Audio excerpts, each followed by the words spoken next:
Welcome to I Love This Thing So Fricking Much, a podcast about passion. My name is Sophie Katz, and today I am joined by Allie Friedman, a director at a DC foundation. Welcome to the show, Allie.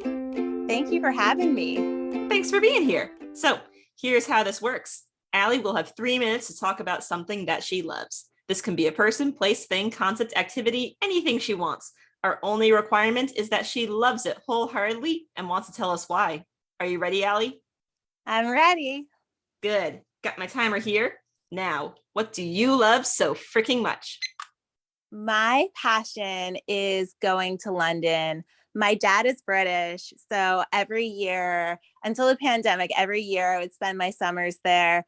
And it's really a place that I've always called home. There's this expression in life that if you're bored with London, you're bored with life. And that is 100% true. It has everything from museums to theater to culture, government, cafes, and it's just always been my favorite place to go. I have a lot of family there, and ever since I was a 10-month-old, I've been going there and seeing first my grandma when she was alive, and I still remember picking petals in her backyard and making perfume out of it, the tea time. And when I was 4 years old, I saw my first ever West End show, Starlight Express. It was an Andrew Lloyd Webber show, and that hooked me on a lifelong love affair with musical theater. And now I talk to my cousins once a week in England as well. And it's just really a place that I've come to identify with. I feel very American, and I've always lived in America, but there's a part of my heart that I feel was left in London. And until I can go back there again, I feel like I'm not 100% whole. If you're a visitor there and you're looking for things to do, all of the museums are free. The British Museum is filled with so much history. The Science Museum also has like these really cool different dinosaur exhibits. And it's just a place where if you have an interest, if you have a hobby, if you like soccer, or like as my dad likes to call it, English Premier League or football, they have a bunch of really great teams. And it's just really a fantastic place to go. And I can't wait to go back. You've got another minute if you want it. I think I'm good for questions. All right, we'll move on then. Thank you for telling us about London today. Sure. I like that you mentioned museums. I'm a big fan of museums myself. Do you have any favorite museums or perhaps exhibits in particular? So I really love the British Museum because it's not actually anything to do with England. It's from the British Empire. So they have the Rosetta Stone there. They have mummies. They really have a little bit of everything. They have the Parthenon. And so if you really want to see a little bit of history from all around the world, whether it be Greece or Europe, it's a really fantastic place to go. I like that you use the phrase, it has a little bit of everything, because that seemed like how you described London overall. Yeah, it's definitely a place that if you really want to just experience life, you can go there. I really think the theater scene is a place that I'm really passionate about, especially when I was a kid. It's very much like Broadway. They have everything. And also they have like West End stars. And it's just really a fantastic place. Are there any particular differences you've noticed between West End theater versus American theater? You know what? There really aren't too many differences because a lot of the shows that start in London come to Broadway and vice versa. So when my parents lived there back in the 80s, because when my dad got his PhD, my mom moved with him and they lived there for 3 years.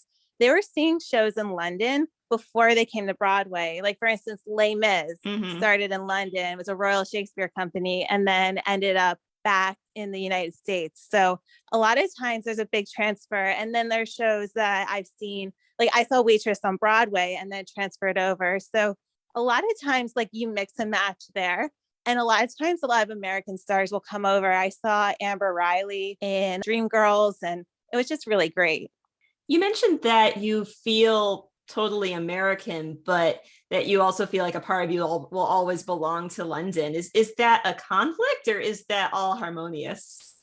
It's all harmonious because it's always been my life. From a really young age, I would fly over and I would spend 3 weeks every summer there. And it just really became a part of who I am. And it's really great when I talk to my cousins too, because we have those same memories that I only have in England, like going to Legoland every year, going to Windsor, going to see some of the castles. I almost have two different identities. I have my American identity that's here in the United States, and then I have my England identity, which, it really comes alive. And every time I go to England, it really picks up again. Do you have any favorite childhood memories of visiting your family there? Especially when my grandparents were alive. I really just loved going there and being with family and a whole extended family as well. We'd all get together for like big meals, big parties. We were always there over July 4th because my uncle's birthday is around there. So it always felt funny. We almost came back to like where we got freedom from, but we would always have a barbecue around then, really for my uncle's birthday. And, just having a whole other side of my family there that I could not see on a regular basis and just all be together.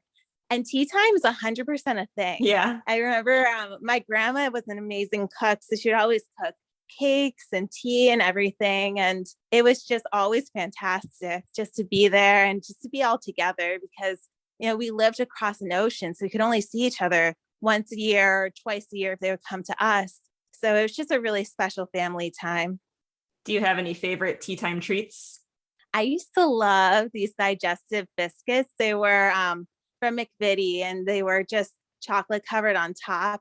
But she used to bake a lot. So she would make like coconut stones and she would make different cakes. And it was always a banquet every time. Is there anything that you don't like about London? And if so, how do you handle that? The weather it gets a bad rap, but it's still not great. And so I remember they also can't handle snow well. So I was coming back from my cousin's house once and it started snowing and we literally were stuck in traffic for 4 hours coming back home. So the weather could be a little better, but we've had crazy weather here as well. Do you have any advice for someone who's maybe never been to London before and doesn't know what to expect? I would say it's very much like a European city meets New York City meets Washington, D.C., because it is the capital of England. So they have Westminster, they have Parliament, they have the Prime Minister. And actually, you can go in and listen to sessions of Parliament as well, which is a lot of fun. But they also have the European flair, the culture. A lot of places will actually come over from different parts of Europe. The Italian scene is really great there. A lot of different restaurants will come over. Indian food, if you love Indian, is fantastic there. So it's really a little bit of everything. And then the New York, the big lights, the Broadway, the fashion, it's all just right there. And so if you really want to see a melting pot, it's in England. I would really recommend as also a launching point to go to other places in Europe as well. One of my favorite places to go is Paris. And you can get from London to Paris on the train in about, I'd say 2.5 hours. And it's incredible because you get on and you're in the center of London and you go under the channel and then all of a sudden you're in the middle of France. And also other places in the UK are great as well, like Scotland, if you want to see the Highlands and Edinburgh. I know a lot of Brits don't love going, but Ireland is also not too far away. And, just as a launching point to Europe as well, you can get anywhere on Ryanair or EasyJet for a very small fee. And it's really almost like unlocking a whole nother part of the world where you can really just see everything. The way you describe it, it's like London is a little bit of everything. And also it's a place where you can get to a little bit of everywhere. Exactly. Allie, thank you so much for telling us about something you love today. Of course, my pleasure. And thank you, our listeners, for tuning in today. If you would like to learn more about London or our guest, Allie, you can find her social media information in the episode description. And don't forget to use the hashtag #LoveThisThingCast to tell us about the things you love. I Love This Thing So Fricking Much is a production of Through the Window Media. This episode was directed and edited by Sophie A. Katz. You can find us at Through the Window on Twitter, Facebook, Instagram, or Tumblr. That is THROU the Window at all those social media sites. Be good to yourself, be kind to each other, and you'll hear from us again soon.